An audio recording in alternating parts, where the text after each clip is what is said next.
Introducción. El peso corporal es una variable biológica y debe ser evaluado en todo paciente y considerado como un signo vital tanto en una consulta ambulatoria como durante la internación. Su determinación es rápida y fácil y, para que sea exacta, se recomienda el uso de básculas bien calibradas y no balanzas de uso casero. Es importante conocer no solo el peso actual, sino también el habitual y el peso teórico, que depende de la talla y la contextura, para detectar modificaciones en el tiempo. De acuerdo con el modelo biocompartimental, el peso corporal depende de la suma de la masa magra, músculos, huesos y otros tejidos no grasos, y la masa grasa, constituida fundamentalmente por el tejido adiposo. Mecanismos de control del peso corporal. El control de la masa de reservas energéticas que contiene el cuerpo es un factor esencial para la supervivencia. La masa grasa corporal es el resultado del balance entre la ingesta y el gasto de energía. Los principales determinantes de la grasa corporal lo constituyen los ingresos, valor calórico total, cal/día, y la composición de los macronutrientes y los egresos con el gasto calórico total. Los desbalances se dan como resultado de la interacción de factores genéticos y ambientales. Los factores genéticos pueden explicar las diferencias entre los individuos en el peso corporal y su composición.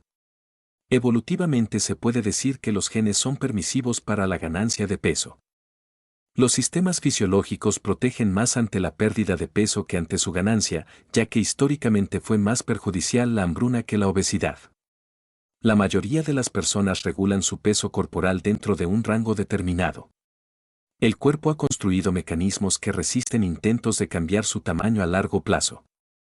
Existe una regulación fisiológica del balance energético ante cambios del gasto o el ingreso para mantener el peso dentro de un rango determinado. En un medio ambiente dado y sin cambios genéticos ni ambientales, las variaciones del peso se determinan por la genética en un 40% y por el flujo energético mediante cambios en la ingesta y la actividad física. El control del peso corporal es ejercido esencialmente por el cerebro, donde residen los centros que lo determinan en cada momento del ciclo vital, a partir de señales ambientales, de los patrones de desarrollo y de las bases genéticas específicas. Esta modulación se efectúa en dos niveles superpuestos, uno de cambios a largo plazo, que se ajustan en los diferentes momentos del ciclo vital, desarrollo, pubertad, plenitud funcional, senectud, en situaciones fisiológicas, gestación, lactancia, y otro de cambios que se ajustan frente a alteraciones funcionales, enfermedad, ayuno, intentando en todo momento, mantener una homeostasis energética que permita la supervivencia con el mínimo consumo de las reservas. Los principales sistemas que modulan el control de la masa de energía almacenada, esencialmente grasa corporal, son tres. La ingesta energética, que modula a grandes trazos la disponibilidad de energía. La termogénesis, es decir, la modulación fina de la disponibilidad de energía, eliminando la energía sobrante. Este sistema también mantiene la temperatura corporal frente al frío. El control de la disposición de las reservas, es decir, el ajuste de qué parte de la energía disponible se almacena y qué tipo de sustrato se utiliza en cada momento. Estos tres sistemas son controlados por el cerebro a través del hipotálamo mediante secreciones hormonales y, sobre todo, por la acción del sistema nervioso autónomo. Ingesta energética. En lo referente al control de la ingestión de alimentos, hay dos formas complementarias de sensación que inducen a la ingestión de alimento, el hambre y el apetito. El primero es compulsivo y no selectivo, el segundo es placentero y selectivo. Los péptidos y hormonas gastrointestinales están involucrados en este sistema de control, principalmente a través de un papel en la regulación del apetito y la saciedad. La grelina, producida en el estómago, es un potente estimulador de la ingesta y estaría involucrada en la regulación del inicio de esta. La colecistocinina, el péptido liberador de gastrina y la neuromedina B reducen el apetito, como lo hacen también el glucagón y el péptido similar al glucagón o GLP-1. Los niveles de nutrientes plasmáticos son importantes señales aferentes de la saciedad. Por ejemplo, una pequeña caída de los niveles circulantes de glucosa precede el comienzo de la ingesta. El tracto gastrointestinal a través de factores ambientales, El hígado y el músculo a través de las necesidades metabólicas y el tejido adiposo a través de los depósitos energéticos mediados por la leptina envían señales al sistema nervioso central, SNC, el cual a su vez interpreta e integra el flujo de información desde el ambiente interno y externo. Otras sustancias como monoaminas, serotonina y noradrenalina, aminoácidos y neuropéptidos, como neuropéptido I, NPY, péptido relacionado con la proteína agouti, AGRP, transcriptos relacionados con anfetaminas, CART, propiomelaanocortina, PONC, hormona estimulante de los melanocitos, MSH. Hormona concentradora de melanocortina, MCH, y hormona liberadora de corticotropina, CRH, regulan la conducta de la ingesta e influyen en ella. La leptina es una hormona liberada a la circulación cuando el adipocito aumenta de tamaño y es una señal dentro del cerebro para disminuir la ingesta y aumentar el gasto de energía. La temperatura corporal y el consumo de oxígeno también tiene acciones proinflamatorias. La leptina es transportada a través de la barrera hematoencefálica, actúa sobre receptores del SNC e inhibe la producción de péptidos orexígenos como NPY, AGRP y MCH, mientras aumenta la producción de hormonas anorexígenas como MSH, CART y CRH. Las variaciones genéticas en este complejo sistema regulador de la ingesta podrían explicar las diferencias individuales relacionadas con la ingesta y las conductas alimentarias. Asimismo, las variaciones en los niveles o actividades de estos péptidos y hormonas sobre sus receptores podrían afectar la ingesta y el peso corporal. Regulación del gasto energético. El gasto energético total, GET, es la suma del gasto energético en reposo, GR, la termogénesis de los alimentos, TA, y del gasto energético durante la actividad física, GAF. El GIT implica la termogénesis del ejercicio y de la actividad física diaria como hablar, caminar, pararse y sentarse. Las diferencias individuales en el GAF tienen impacto sobre el peso y es el GAF el componente de mayor variación dentro del GAD. En los individuos sedentarios corresponde al 10% del GAD, mientras que en los que realizan actividad física intensa corresponde el 40%. La actividad física es el componente de mayor flexibilidad del sistema de gasto energético y a través cual se pueden lograr grandes diferencias en el GAD. La termogénesis de la actividad diaria tiene una gran variabilidad y estaría determinada biológicamente, por lo que cumple un papel muy importante en el control del peso corporal. Cuando el individuo come, la termogénesis de la actividad diaria se activa para aumentar el gasto energético. Si existe una falla en su activación con la ingesta puede haber ganancia de peso. La termogénesis complementa la generación de calor producida por el ejercicio y también del calor residual generado en los procesos metabólicos. El tejido adiposo es reconocido como un órgano endocrino que ejerce efectos reguladores tanto sobre el cerebro como en los tejidos periféricos a través de las adipocitocinas. Además, contribuye significativamente a la homeostasis del metabolismo de los hidratos de carbono y los lípidos. Hay dos clases de tejido adiposo, el tejido adiposo blanco, TAB, y el tejido adiposo pardo o marrón, TAM, categorizados de esta manera de acuerdo con su función y morfología. El TAM tiene una función esencial en la termogénesis al generar calor a través de la combustión de nutrientes, que resulta de la expresión de la proteína desacoplante UCP1, localizada en la membrana interna mitocondrial. Esta proteína permite el consumo de energía derivada de la oxidación de los ácidos grasos para producir calor. En todo este tejido hay gran cantidad de terminales nerviosas simpáticas. El ser humano contiene vestigios de TAM, sin embargo, este tejido podría activarse en condiciones de exceso de calorías y ser protector para el desarrollo de la obesidad. Como agente de la termogénesis adaptativa, el TAM primero utilizará sus reservas energéticas presentes en los cuerpos lipídicos y algo de glucógeno y, posteriormente recurrirá a los ácidos grasos y la glucosa de la sangre. De esta manera, ha demostrado ser una muy interesante herramienta con capacidad antidiabética y antiobesidad. El TAB segrega leptina, un modulador del apetito y señal energética en el ayuno y potenciador del eje hipotálamo-hipófiso gonadal, de importancia trascendental por su papel activador del comienzo de la pubertad. También secreta, entre otros péptidos, adiponectina, otra adipocitocina liberada por el adipocito que cumple funciones metabólicas, como disminución de la producción hepática de glucosa y aumento de la oxidación de ácidos grasos libres regulando la resistencia a la insulina y funciones antiinflamatorias, antiateroscleróticas y antiproliferativas. El aumento del tamaño y del número de adipocitos, principalmente del tejido visceral, genera alteraciones en los niveles de estas hormonas, hiperleptinemia e hipoadiponectemia. Los niveles circulantes de leptina son proporcionales a la masa de tejido adiposo blanco. En los obesos mórbidos, esta relación no es directa, ya que tienen niveles mucho más elevados de lo que cabría esperar, la relación es de tipo logarítmico. El ayuno disminuye y la realimentación incrementa los niveles de leptina sin que varíe la masa de grasa. Se ha comprobado que la pérdida del 10% de la masa grasa corporal provoca caídas de más del 50% de los niveles circulantes de leptina. Otra citocina segregada por el TAB es el factor de necrosis tumoral, TNF, que ejerce efectos paracrinos en el propio tejido adiposo y que tiene una poderosa acción lipolítica, aunque también incrementa la resistencia a la insulina. Disposición de nutrientes.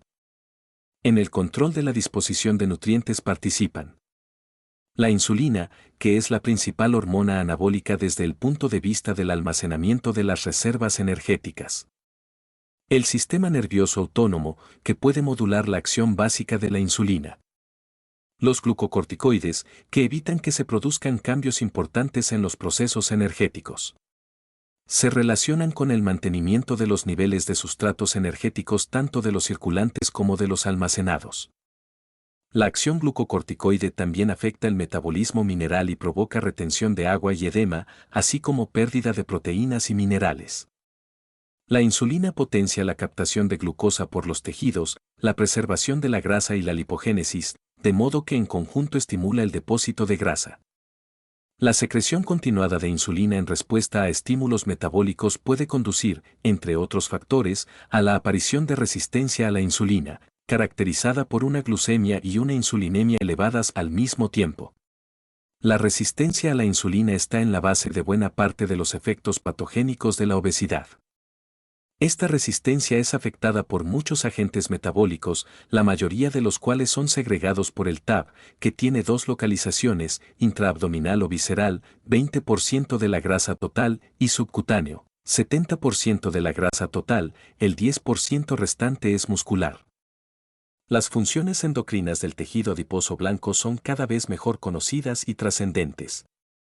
Los mecanismos de control del peso corporal constituyen un sistema muy complejo dotado de múltiples circuitos de seguridad, pero que, al menos en el caso de los seres humanos contemporáneos, han demostrado no estar preparados para hacer frente a las condiciones que impone la vida moderna, alimentación rica en energía, grasa y proteína. Sedentarismo, estrés continuado, lo que da lugar a la aparición de numerosos casos de obesidad, que constituyen una auténtica epidemia. Por otro lado, la desnutrición continúa siendo la patología principalmente implicada en el aumento de la morbimortalidad a nivel mundial. Por lo expuesto, la obesidad y la desnutrición son las caras de una misma moneda, la malnutrición. Valoración del estado de nutrición. La valoración del estado de nutrición es una tarea compleja, ya que no hay en la actualidad un parámetro único certero para su determinación.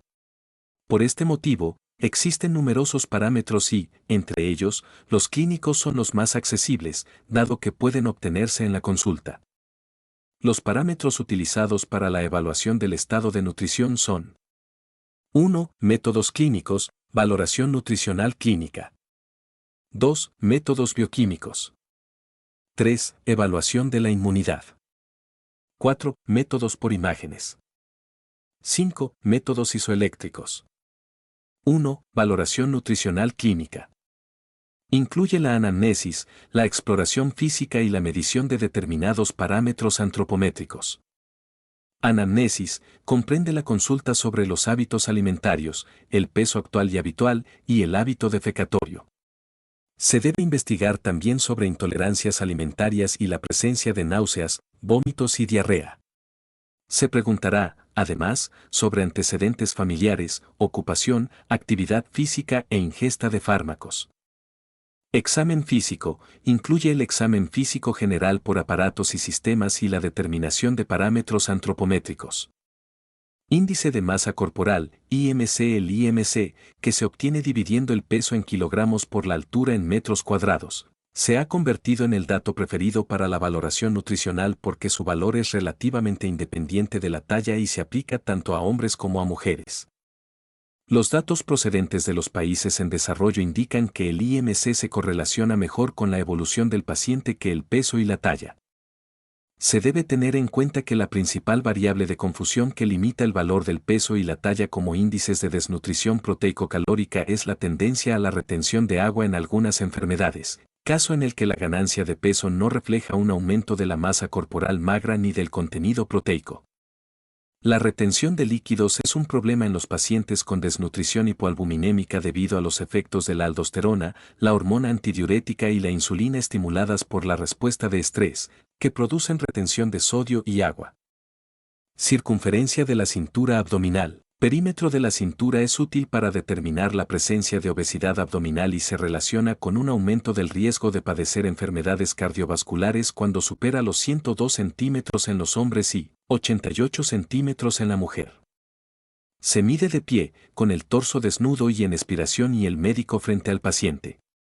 Se coloca el centímetro en el punto medio entre el reborde costal y la cresta ilíaca. Circunferencia de la cadera. Es una medida útil como indicador de grasa en la región inferior del cuerpo. Con el paciente de pie, con los glúteos relajados y los pies juntos, el médico se ubica frente al paciente.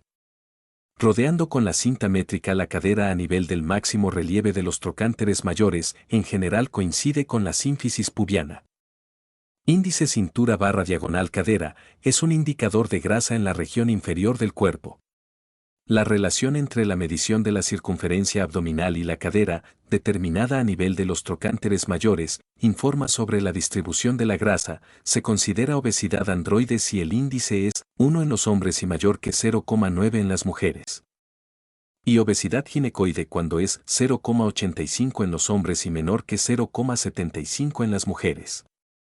Circunferencia media del brazo, es un indicador de la disminución de la reserva proteico-calórica. Cuando no sea posible medir ni obtener la estatura ni el peso, puede calcularse un IMC probable por el perímetro braquial. Si es menor de 23,5 centímetros, es probable que el IMC sea inferior a 20 kilogramos/diagonal M2, es decir, el paciente probablemente tenga bajo peso. Si el perímetro braquial es mayor de 32 centímetros, es probable que el IMC sea superior a 30 kilogramos/diagonal M2, es decir, el paciente probablemente sea obeso. Si el perímetro braquial varía como mínimo en un 10%, es probable que el peso y el IMC hayan cambiado alrededor de un 10%. Pliegues cutáneos, se miden utilizando un plicómetro, instrumento en forma de pinza que mide el espesor del pliegue cutáneo como indicador de la magnitud del tejido adiposo. La medición se debe repetir 3 veces y tomar un promedio. El más utilizado es el pliegue tricipital, que se toma en la pane posterior del brazo derecho en el punto medio entre el olecranon y el acromion. Los valores normales de este pliegue son de 12,5 centímetros en los hombres y de 16,5 centímetros en las mujeres. 2. Métodos bioquímicos. Los exámenes de laboratorio para la evaluación nutricional deben incluir los siguientes parámetros: hemograma con recuento de linfocitos, ya que la desnutrición se acompaña de anemia y linfopenia, glucemia, ferritina, colesterol total y triglicéridos, urea, creatinina, ácido úrico, calcemia, vitamina D, ácido fólico y vitamina B12.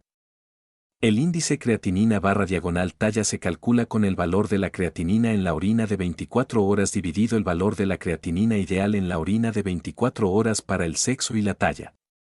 El valor normal es de 90 a 100%. Valores de 89 a 75% se consideran depresión proteica leve, de 74 a 40% moderada y menor de 40% grave. La medición de las proteínas séricas, en especial de la concentración sérica de la albúmina, 55 a 65% de las proteínas totales, se mantiene como el estándar tradicional para la valoración nutricional. La hipoalbuminemia es un fuerte factor de predicción del riesgo de morbimortalidad tanto en los pacientes hospitalizados como en los ambulatorios. En la mayoría de los casos, salvo en la pérdida excesiva secundaria al síndrome nefrótico y en la enteropatía con pérdida de proteínas, la hipoalbuminemia permite identificar la presencia de una respuesta inflamatoria sistémica reciente o que se está produciendo en ese momento.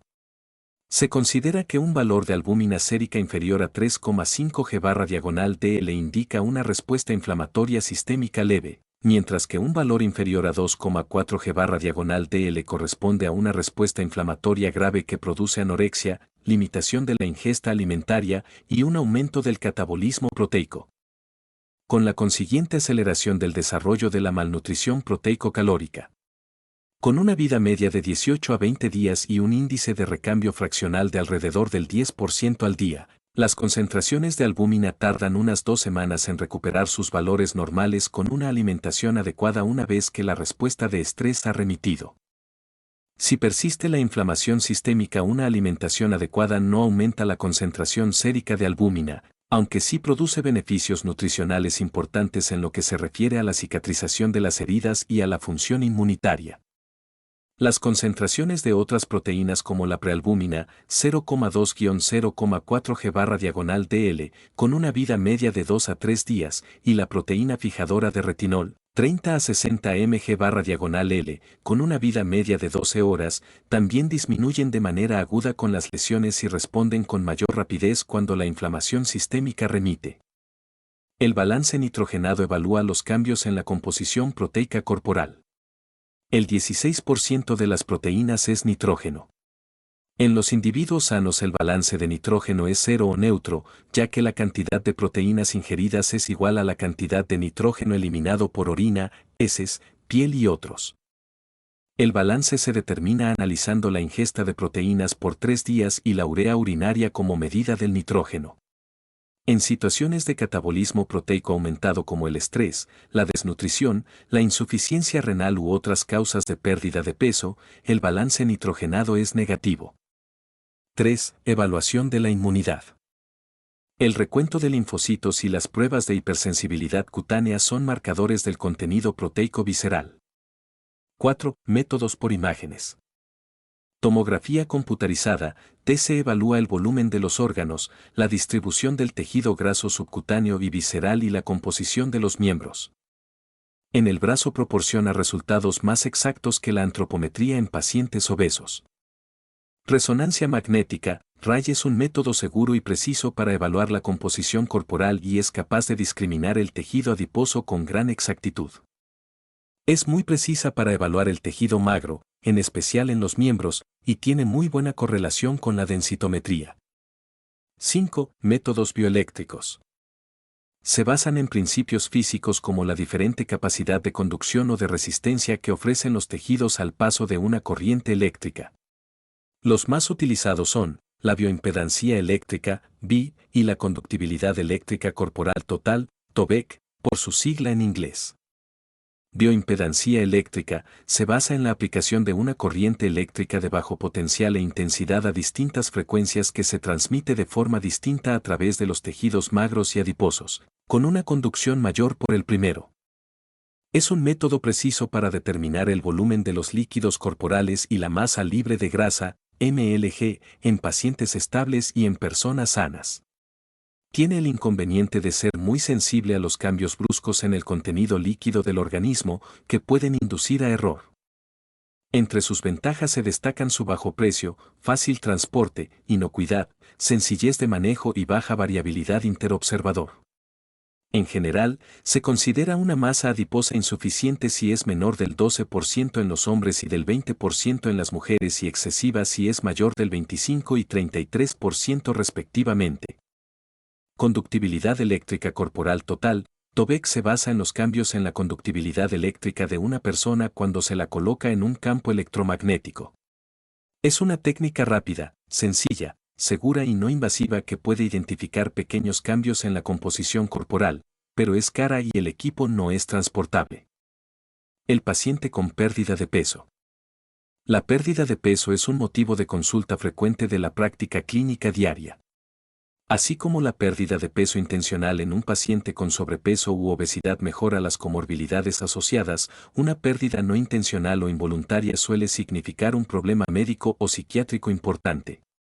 Definición. El concepto de pérdida de peso no intencional o involuntaria excluye la pérdida de peso intencional como consecuencia de un tratamiento, como el efecto diurético en un paciente con insuficiencia cardíaca o la secundaria a una enfermedad conocida, se define como la pérdida de peso mayor del 5% del peso corporal habitual en 6 a 12 meses. La pérdida de peso aislada no distingue la composición específica de la pérdida de tejido, que puede oscilar entre el 25 a 30% al 50% de tejido magro en situaciones de semi-inanición sola o combinada con lesiones graves, como la sepsis, los traumatismos o las quemaduras. Una pérdida de peso no intencionada superior a 5 kilogramos o de más del 5% del peso habitual indica la necesidad de una valoración clínica completa. Se considera que una pérdida de peso superior al 10% del peso habitual representa una malnutrición proteico-energética que altera la función fisiológica, sobre todo la fuerza y la resistencia musculares. Una pérdida de más del 20% del peso habitual debe considerarse una malnutrición proteico-energética grave que provocará alteraciones importantes en la mayoría de los órganos. Caquexia se define a la pérdida originada por pérdida de masa muscular con pérdida de masa grasa o no. Sarcopenia es un síndrome geriátrico caracterizado por pérdida de masa muscular, fuerza y capacidad funcional. Epidemiología. Hay escasos datos sobre la pérdida de peso involuntaria en la población general. Se estima que el 15 a 20% de los adultos 65 años desarrollan pérdida de peso en 5 a 10 años. En las residencias para adultos mayores la prevalencia de pérdida de peso involuntaria puede llegar al 50%. Su etiología la mayoría de las veces es multicausal y se asocia con una declinación funcional del individuo. La mortalidad parecería estar aumentada ante la pérdida de peso no intencional. Según el estudio de mortalidad del National Health and Nutrition Examination Survey, NANES-2, la pérdida no intencional de peso se asoció con un 24% de aumento de la mortalidad, principalmente de causa cardiovascular, durante un periodo de seguimiento de 12 meses, aún en las personas con obesidad. Obviamente, la tasa de mortalidad varía según la población estudiada y la enfermedad subyacente. Los mecanismos de pérdida de peso son: disminución del aporte o los ingresos calóricos, psicosociales, trastornos en la masticación. Aumento de las pérdidas calóricas, malabsorción. Aumento del gasto calórico, hipercatabolismo, infección, hipertiroidismo. Aumento del ejercicio, sin aumento de la ingesta. Etiología. Las causas que determinan una pérdida de peso involuntaria son variadas. En ausencia de fiebre y causas claras que aumentan el gasto energético, la pérdida de peso es predominantemente secundaria a la disminución de la ingesta. La pérdida progresiva indica una enfermedad orgánica crónica o una enfermedad psiquiátrica. Entre las causas más frecuentes de pérdida de peso involuntaria se identifican: enfermedades malignas, 15 a 40%, principalmente los tumores del tracto gastrointestinal, 80%, pulmón, 60%, linfoma, riñón y próstata. En este contexto los síntomas acompañantes pueden ser dolor abdominal, náuseas, vómitos, obstrucción intestinal, saciedad temprana por hepatomegalia, hipercalcemia o malabsorción. Los mecanismos para la anorexia y la pérdida de peso en el contexto del cáncer son múltiples y la caquexia por cáncer involucra variadas alteraciones metabólicas complejas que disminuyen la masa muscular. Se debe tener siempre en cuenta que la pérdida involuntaria de peso con una evaluación clínica negativa, es decir, sin otros síntomas y signos, puede ser la manifestación de un cáncer oculto. En una serie de casos, en un 5% de pacientes mayores de 65 años en esta situación se manifestó un tumor en los meses subsiguientes. Enfermedades intestinales no malignas, 10 a 20%, como las enfermedades del esófago y la ulceropéptica, la celiaquía, la enfermedad intestinal inflamatoria, la isquemia intestinal, las fístulas y la suboclusión u oclusión intestinal.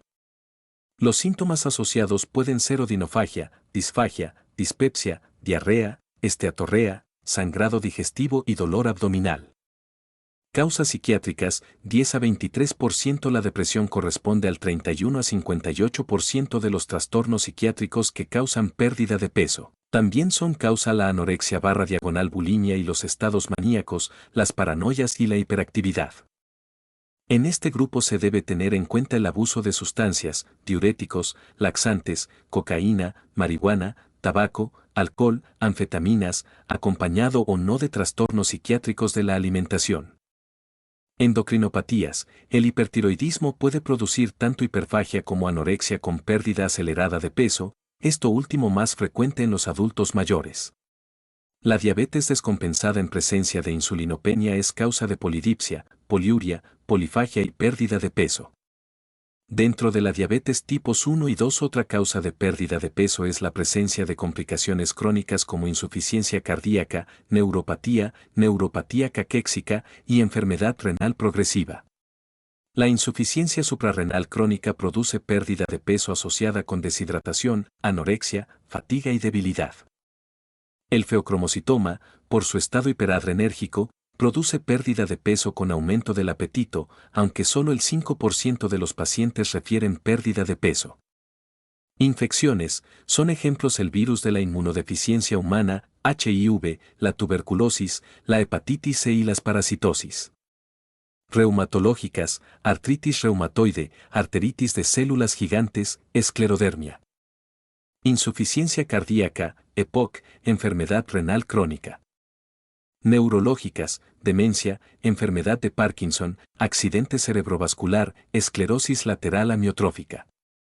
Farmacológicas, anticonvulsivos, antidiabéticos orales, hormonas tiroideas, inhibidores de la acetilcolinesterasa, H, para el tratamiento de las demencias, donepezilo, ribastigmina, galantamina, suspensión de antipsicóticos que suelen producir ganancia de peso. Factores sociales, inadecuada ingesta por falta de acceso a los alimentos, alteraciones en la masticación, particularmente en los adultos mayores. Atletas, algunos atletas requieren mantener un peso bajo como los gimnastas, las bailarinas clásicas y los maratonistas, con lo cual aumentan el gasto sin aumentar la ingesta calórica o pueden aumentar la ingesta, pero esto no siempre se traduce en un aumento o mantenimiento del peso corporal, por lo que pueden experimentar descensos transitorios del peso. Causa desconocida, hasta en un 25% de los casos. En los adultos mayores, AM, el 15% del peso corporal corresponde a los músculos, el 40% al tejido adiposo y el 8% al hueso. La pérdida de peso es el indicador más sencillo de malnutrición calórica. La enfermedad de Alzheimer produce una pérdida de peso progresiva por lesión en los lóbulos temporales. La caquexia es una complicación común en el AM con insuficiencia cardíaca y se acompaña de pérdida de masa muscular y de tejido adiposo. La anorexia con pérdida de peso en el AM con enfermedad pulmonar obstructiva crónica y COAR pulmonar es indicativa de mal pronóstico. Enfoque diagnóstico. Debido al extenso listado de diagnósticos diferenciales frente a la pérdida de peso, la evaluación clínica debe ser siempre completa y exhaustiva. Anamnesis y examen físico. Se recomienda seguir la siguiente secuencia. 1. En primera instancia se debe objetivar la pérdida de peso y su porcentaje, así como la evaluación de los cambios y las fluctuaciones del peso, si es progresivo o agudo, los cambios en el apetito y en el gasto calórico, por ejemplo, cambios en la actividad física. 2. Evaluación de alteraciones de la alimentación o presencia de pérdida intencional de peso. 3. Evaluación del aspecto general y presencia de signos y síntomas de déficit de nutrientes. 4. Investigar la presencia de síntomas acompañantes como vómitos, diarrea, dolor abdominal, alteración del apetito, cambios de conducta, ingesta de medicamentos. 5. Presencia de adenopatías, masas o lesiones en la piel. 6. Aparato cardiorrespiratorio, búsqueda de signos de insuficiencia cardíaca o enfermedad pulmonar crónica. 7. Abdomen, presencia de organomegalia, ascitis o tumoraciones. 8. Examen neurológico, pruebas de demencia, búsqueda de atrofias o neuropatías. Exámenes complementarios. A los pacientes con pérdida documentada de peso a 5% con síntomas y signos orientadores de alguna etiología se les solicitarán los estudios correspondientes para confirmar el diagnóstico presuntivo, por ejemplo, una malabsorción. A los pacientes con pérdida documentada de peso a 5% sin hallazgos de etiología evidente en la evaluación exhaustiva se les solicitarán los estudios que se enumeran en el cuadro 20A4. Si los estudios son normales se aconseja una revaluación en 1 a 6 meses, ya que es poco frecuente hallar una causa orgánica en este tiempo. Como se mencionó, hasta en un 25% de los casos, a pesar de una evaluación clínica exhaustiva, la causa de la pérdida de peso involuntaria no se puede hallar. Frente a un cambio brusco en la pérdida de peso o una pérdida progresiva en las visitas subsiguientes se deberán repetir los estudios y acortar el tiempo de seguimiento, haciendo hincapié en la historia de alimentación, las causas psicosociales, la ingesta subrepticia de medicamentos o la aparición de nuevas manifestaciones de una enfermedad orgánica oculta. El paciente con ganancia de peso. Definición: la obesidad es una enfermedad crónica de creciente prevalencia mundial en adultos, adolescentes y niños. Existe obesidad cuando el contenido de grasa corporal es mayor del 25% del peso en los hombres y del 30% en las mujeres. Es una adiposopatía, un trastorno en la regulación energética resultado de una susceptibilidad individual ante un medio ambiente permisivo para desarrollarla. Epidemiología: la obesidad es una enfermedad crónica que se ha transformado en prevalente y un creciente problema de salud mundial, 3 de cada 10 adultos son obesos. En 2014, la Organización Mundial de la Salud, OMS, informó que cada año mueren 2,8 millones de personas con sobrepeso u obesidad. Las consecuencias del aumento de peso no controlado son el incremento del riesgo de contraer enfermedad cardiovascular, diabetes y cáncer. En la Argentina, de acuerdo con la cuarta encuesta del Ministerio de Salud sobre factores de riesgo, el 36,2% de la población tiene sobrepeso, 4 de cada 10, y el 25,4% padece obesidad, 2 de cada 10, es decir, el 61,6% tiene exceso de peso, obesidad y sobrepeso.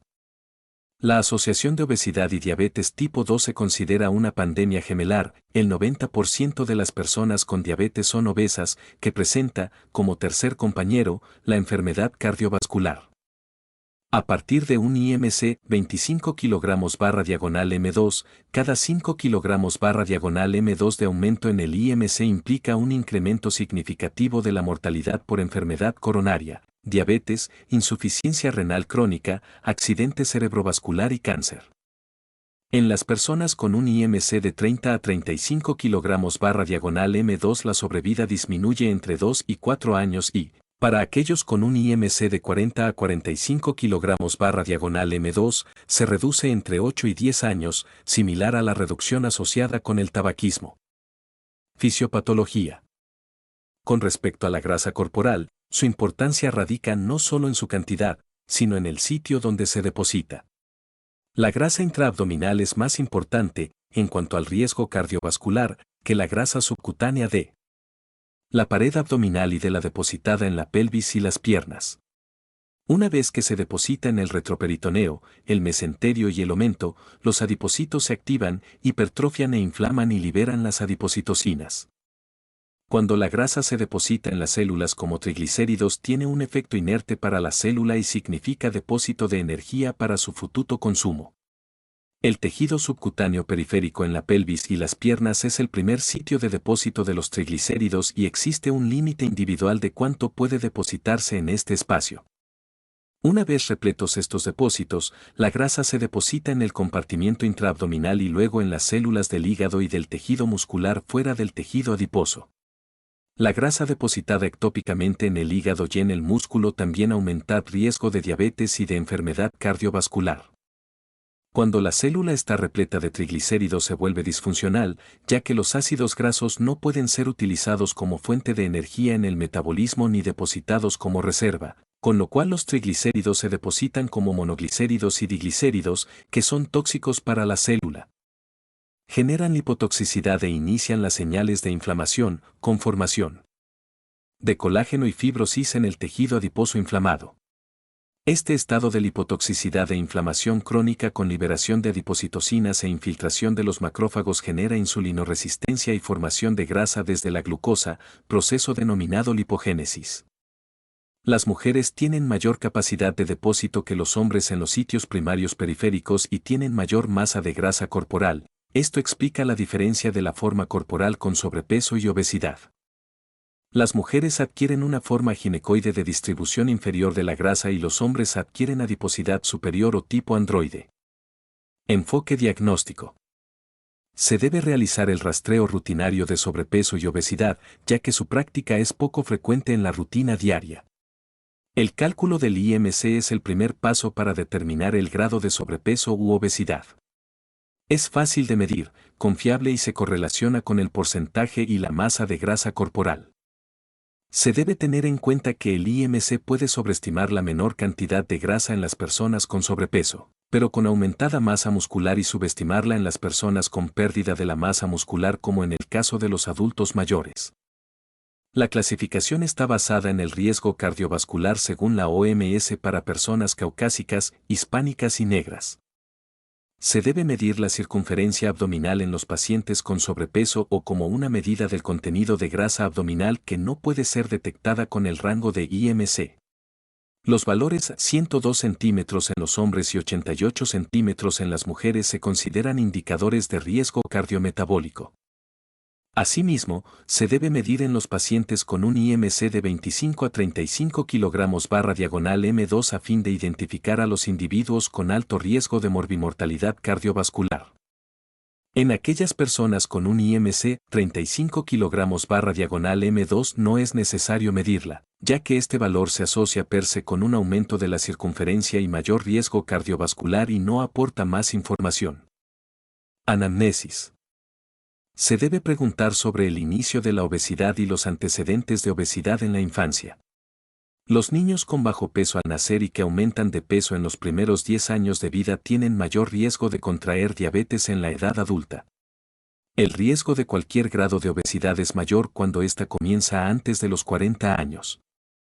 La ganancia de peso de más de 5 kilogramos después de los 18 años en las mujeres y de los 20 años en los hombres aumenta el riesgo cardiovascular y de desarrollar diabetes tipo 2. Las mujeres suelen comenzar con sobrepeso y obesidad en la adolescencia y con la menopausia, e incluso después de los embarazos. Un excesivo aumento de peso en el embarazo y el desarrollo de diabetes gestacional no solo aumentan el riesgo en la mujer, sino que pueden afectar el crecimiento y el metabolismo fetales y generar una mayor adiposidad y riesgo de obesidad en la infancia y en la adultez. Con respecto a los antecedentes familiares de obesidad, la presencia de uno de los padres obesos aumenta un 40% el riesgo en los hijos de padecerla, y los dos padres con obesidad lo aumenta un 80%. Se debe interrogar, además, sobre la ingesta de medicamentos que pudieran producir aumento de peso, sobre la realización de ejercicio físico o la tendencia al sedentarismo, el patrón alimentario y el tipo y frecuencia de las comidas, como también sobre cambios de conductas, ansiedad o depresión. Exámenes complementarios. Son necesarios para evaluar la repercusión de la obesidad y detectar la presencia de comorbilidades y patologías asociadas. Se solicitará hemograma completo, eritrosedimentación y proteína C reactiva, glucemia y hemoglobina glucosilada, electrodos, urea y creatinina, ácido úrico, hepatograma, hormonas tiroideas, perfil lipídico, radiografía de tórax, ecografía abdominal. Otros estudios según la presencia de comorbilidades asociadas, por ejemplo, polisomnografía ante la sospecha de apneas del sueño. Conclusión. Los sistemas fisiológicos de regulación del peso corporal y sus componentes son complejos e incluyen el SNC, el tracto gastrointestinal y el tejido muscular y adiposo, mientras que el ambiente y los factores genéticos son determinantes de las variaciones y diferencias en las respuestas individuales. En todas sus formas, la malnutrición incluye la desnutrición, el sobrepeso, la obesidad y las enfermedades no transmisibles relacionadas con la alimentación, como las cardiovasculares, por ejemplo, infarto de miocardio y accidentes cerebrovasculares, a menudo asociados con hipertensión arterial, la diabetes y algunos cánceres. Es de fundamental importancia fortalecer el conocimiento y reconocimiento de la pérdida y ganancia de peso en la práctica médica cotidiana debido a la creciente prevalencia de estas entidades en todos los grupos etarios y a nivel mundial. Las repercusiones en el desarrollo y las consecuencias de índole económica, social y médica de la carga mundial de la malnutrición son graves y duraderas para las personas y sus familias, para las comunidades y para los países. Las medidas encaminadas al control de la obesidad y la desnutrición son esenciales para asegurar la educación y prevención, como el adecuado diagnóstico y tratamiento de estas enfermedades. Muchas gracias por escuchar hasta el final. Suerte en los exámenes.